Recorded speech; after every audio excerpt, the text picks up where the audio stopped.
We are here at the PRI show in Indianapolis, Indiana. So glad you joined us. Steve Post from Motor Racing Network and the Racing Electronics display. Racing electronics across all boards of racing, that's for sure.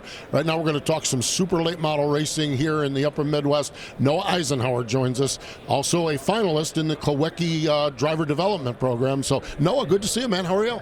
You as well. I'm doing pretty good. Good deal. Good to see you. Okay, so first off, this is a home game for you. So you're from India. What did you say, a 45-minute walk here? Yeah, cold 45-minute walk to the convention center this morning from the apartment. Okay, so I guess this is assuming, because I'm sitting here saying that's an Uber ride for me, but you're a broke college student also, right? Definitely no funds coming in for me, so walk in as much as you can. I love it. I absolutely do love that as far as that goes. All right, so let's talk a little bit about, we'll talk about your racing here in a little bit, but Purdue University engineering student, what's the game plan there? What's the goal? What was the idea to do that? Just being involved in racing at such a young age. You kind of take to the nuances and learning that knowledge basis from a very young age. So that's kind of really the only thing I've known and kind of accepted that I'm going to be good at. So I want to excel in that as much as possible and get that knowledge from such an early age and just kind of expand on that the more and more as I grow. So how do you apply that? What's the application like when you slide down into that race car? I'm kind of thinking at things in more of a mathematical and physical approach of doing calculations and making sure everything that I'm doing setup wise is making sense to me, and I can also explain that same concept to somebody else that maybe won't be familiar with that. So taking that information for me, interpreting it, and also turning it back to something else in application, I think is only going to make me a better engineer down the road. It's so exciting to see. I do pit road for MRN, and it is such an engineered sport now, beyond the technology, the nuts and bolts of the race car, but the race management systems and everything else in the war rooms and what they're doing. So I would dare say engineering skills in motorsports is probably a really good skill for a young guy to have as you kind of keep climbing that ladder. Yeah, definitely. It's getting very, very competitive.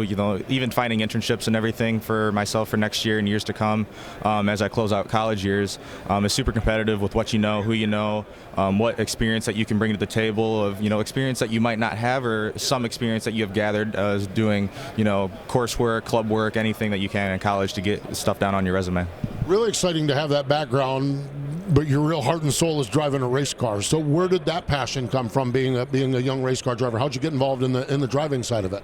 That man standing right there holding that phone, Dad, brought me in a go-kart at 4 years of age. The old go-kart at 4. Definitely, just like a lot of kids brought in at a super young age. We ran dirt and asphalt ovals, little small dinky tracks from small cities that were 10, 15 minutes from us. So just got my teeth ground the teeth of gears on that, and was able to move forward to Super Cups at the age of 7 or 8, and then started doing oval track there full time. So, and then we just got up to legend cars once I got old enough at 12, and then 14 got into late models.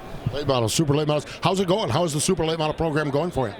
Ran a few select super late model races with a pro car. I think that was 2022 and 2023. We ran a handful of them, but mainly just pro car. But we do have some fun announcements to come of going super racing next year. So we'll see where that goes. Oh man, I can't wait to hear that. You were part of the Kulwicki development program, the Kulwicki Driver for Development program. I think you finished top 5. I think you finished 4th in that. What was that program like? Alan Kulwicki, an engineer, by the way. But what was that program like, and what was that like for you to be part of that and be a finalist in that? It was definitely a great experience. It was super tough to just find pro late model races up by us, just with having to deal with the tire bank system to keep the cost down for us. But just finding 50 lap long races that we would be able to count for the program was kind of a different eye to open up to with the rule package that they had changed this year. They came in this year and kind of wanted to revamp the whole rule system. So it was just kind of a challenge to do that, but otherwise it was pretty free-flowing. I learned a lot about networking, making connections, and also about personal skills of talking, communication, and also like some office skills that I could use in the office of an engineering building of how to make reports and present information to people. It is exciting. It really truly is. And you guys had a big old gathering earlier this week down in Charlotte, a big banquet. I think I saw a karting race and stuff. How much fun was you to get to interact with other racers from across the country and just have that networking and that connection and that fun event down there that they put together? It was a really wonderful experience. We saw a lot of cool things. We visited Hendrick Motorsports, UNC Charlotte, their Alan Kulwicki club down there. We started the morning off on Tuesday at the wind shear wind tunnel. So just a bunch of cool things that we could see, check out, kind of ask questions and get some of the amazing information that they tell us, some feedback on that. And also just the networking experience, like you had mentioned, was super great. My mentor, Brian Whitesell, for the Kulwicki program this year, I met him down at the Kulwicki banquet as well, and he took us through the all-inclusive tour of Hendrick Motorsports and kind of gave us some very cool experiences there. That Hendrick Motorsports all-inclusive tour is really, really cool. We have got this mystery question box. No, I'm going to have you reach in there and grab out, pick your poison, if you will. Grab your mystery question. All right. If you could pick any other profession, what would it be? Ooh. That's my fear. I always tell people my biggest fear is I'd have to get a real job sometime. Yours is kind of interesting because obviously driver, engineer, and motorsports. Is there any other passion or interest you have beyond that? That's a super tough question. I kind of think about that every now and then of like, if I wasn't doing what I'm doing for school, I really don't know what I would be doing. Can I get a new question, actually? Other than that, I really don't know. I took some fabrication.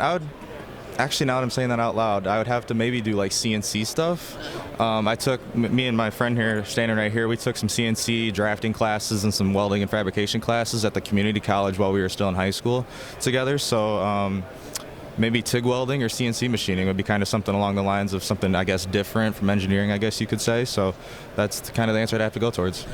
Yeah, just stick to the racing, that's for sure. Noah, really need to catch up with you. Congratulations on the success you're having, and I can't wait to hear these announcements to see where we're going to see you on the racetrack along the way. Thanks for joining us. Thank you so much. So much talent in our sport on the driving side, so much talent in the engineering side as well. Noah Eisenhower joining us here at the Racing Electronics display at PRI.